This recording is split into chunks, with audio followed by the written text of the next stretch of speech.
everybody. This is your host, Rob Keens with the Freedom Report. It is Tuesday, September 24th, 2024. We're doing an economic report today. We're jumping right in. Let's keep this short and sweet, shall we, ladies and gentlemen? Actually, I'm going to try to do that. It's a ton of data. Let's go over the economic calendar as I always do. I'm actually going to put it up on screen. Services PMI down just a bit, 55.4 from 55.7. I'll make this a little bit bigger so you guys can see. Manufacturing went down just a tick. Case-Shiller home index price came down just a tick, but it's still rising. It's just slowing down a bit. I think prices are at the point where nobody can afford them. So it's going to start, the rise in price is going to start to slow down. Consumer confidence took its biggest hit. Let's see. September consumer confidence falls the most in 3 years, according to CNBC. The Conference Board's Consumer Confidence Index slid to 98.7, down from 105.6 in August, the biggest one-month decline since August 2021. Respondents' concerns focus mostly on jobs and inflation, which we've been talking about for probably a year and a half now. Jobs, inflation, jobs, inflation, jobs, inflation. And finally, it's starting to catch up. If we go to last week's data, not a lot there. I'll tell you that, we already covered that last week. Jobless claims are down a bit, 12,000, which is good. Manufacturing survey in Philly's up a bit, just like it was Empire State.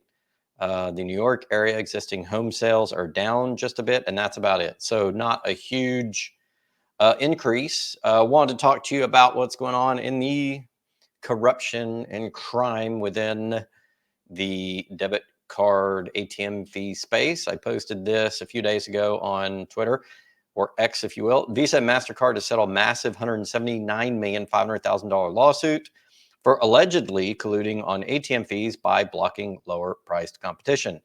Any guesses on the banks that they were working with? JP Morgan, Wells Fargo, and Bank of America. Well, now it came out, this is on Zero Hedge, that Visa shares are lower in pre-market trading in New York after a Bloomberg report revealed that the U.S. Justice Department is preparing to file a lawsuit against the world's largest payment network operator as soon as Tuesday. Unnamed sources in the report said the DOJ's Antitrust Division expected to file a lawsuit in federal court today. The government prosecutors allege Visa participated in a range of anti-competitive conduct. Quote, antitrust enforcers are preparing to accuse Visa of taking steps to keep rivals from challenging its dominance in the debit card market, said the People. The government's allegations include that Visa made exclusive agreements to hinder the expansion of competing networks and thwarted efforts by technology companies to enter the market. There you go. Now they're going to be under attack. What about the banks? These banks, JP Morgan, Wells Fargo, and Bank of America, why are you just going after Visa? Why not the underlying banks? Why would that be? All right, on to a couple of charts that I wanted to show you. I found interesting. This is an economic report. Let's talk economics. The U.S. National Home Price Index is spiking, although it's curbing just a little bit, but we're now at all-time high. Why do I print that? Well, let's talk about total assets held, and let's talk about people's wealth. Because if you expect that this is the all-time high in housing and that it's slowing down the economy underneath, it's not looking good, prices have to come down to keep houses affordable, especially in a rising interest rate environment and inflation environment, which we have. And if interest rates and inflation goes up anymore, you're going to see housing prices plummet, because housing affordability is a function both of prices and the interest rate that people have to pay to finance it. So unless you're buying your house outright, any interest rate increase or inflation increase is going to cause homes to be less affordable. Who is holding the assets? The top assets held by the top 0.1%, that is between the 99.9th to 100 wealth percentiles, has skyrocketed since the shutdowns and has skyrocketed since the Great Recession. It's been on a much steeper curve than it was previously. In the last 4.5 years, it's been on the steepest curve. Well, what about the total share of assets for people who don't own expensive homes and participate in the stock market? Oh, I'm so sorry. Since the Great Recession, it's fallen from a little bit less than 8% all the way down to less than 6%. So the rich get richer and the poor get poorer. But here comes a great equalizer. When housing prices and stock prices crash in the next recession, guess what's going to happen? All this wealth to the top 0.1%, a lot of it's going to fall right off a cliff. And since these guys don't own much, it's not going to move as much. So who has the biggest adjustment during a recession?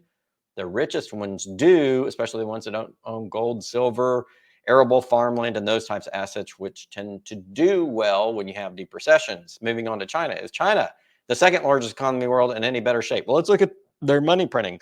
lest you think the money printing was only occurring in the United States. Well, let's look at China money supply M2, and yeah, it's blown out completely. And since the Great Recession, the steep of this incline has changed quite a bit.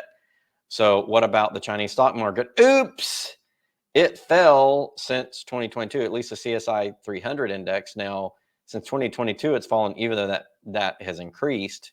And obviously, all the printing since 2008, since the Great Recession, has not elevated the Chinese stock market. Now, what's the difference? Why is the US stock market, with all the money printing and the real estate market doing well, while the real estate market in China is crashing, the stock market in China crashing?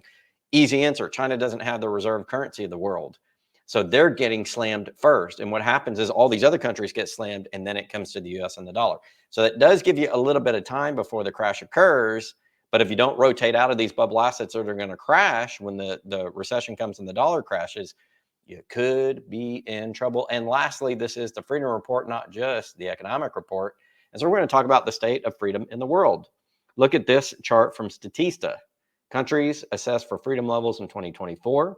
Most of the Western world is either free or partly free, with the exception of a couple of countries there in Central and South America.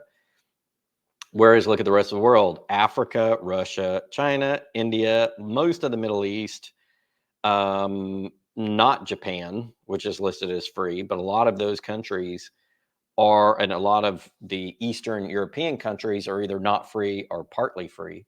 So while we have stuff to complain about in the US, boy, imagine if you lived in some of these other places. That's not good. Most of the world's not free. If the United States falls during the next recession, in terms of we become more tyrannical or more controlled by the government, that's going to turn that green over there maybe to yellow or even purple. What happens to the world? So what do we have to do in addition to take care of our financial assets? We have to watch what's going on in politics and culture to make sure that we are staying free. Don't ever take that for granted. When hard time comes, a lot of times that means that so do the controls, especially when the currency crashes. People in the West, and not only the United States, but also Canada and also Central and South America, because they depend upon the trade from the dollar, and the dollar's valuation as a reserve currency of the world, are going to have a choice. And either they go to that purple on that map where they're a lot less free, or maybe we stay green, or hopefully green or yellow, hopefully green, but maybe yellow. As tends to occur during big global financial crashes or even big regional financial crashes, freedom tends to go down. So not only do we have to watch what goes on economically, we have to watch what goes on politically and culturally. And that's why I renamed this the Freedom Report this summer. You're going to see that change. You haven't seen it change yet, but you'll see it change. But I think people in the US are feeling it with the most recent political elections, the last several, I would say the last 20, 30 years. And I think with the laws and the bill and the laws, and what I call unconstitutional laws, which limit the Bill of Rights, amendments 1, 2, 4, and 10 in particular, have been really reducing our overall freedom. So even though we have those Bill of Rights and supposedly have those rights, they've been falling. And if you look at the UK with the arrests going on for people posting on social media, it almost looks like the UK has their own version of social control that the Chinese have, in terms of if you don't do things the government wants, they're going to come penalize you, including potentially throw you in jail. Is that going to happen in the United States? I don't know, but that's something we have to look out for. So once you figure out your economic strategy, don't forget the social and the political. Don't forget your rights to the Constitution that we would have learned in civics classes that hadn't been canceled in the 60s and replaced with government classes to make us love our government and to be dependent upon our government. Remember, we can't let that fall. It's not just about economics. It's about freedom. So look at the state of the United States today in the Western world and tell me if you feel more free, and why is that the case, and what's going to happen during the next recession, the next big crash. Are we going to war? Are we going to have martial law in various parts of the world?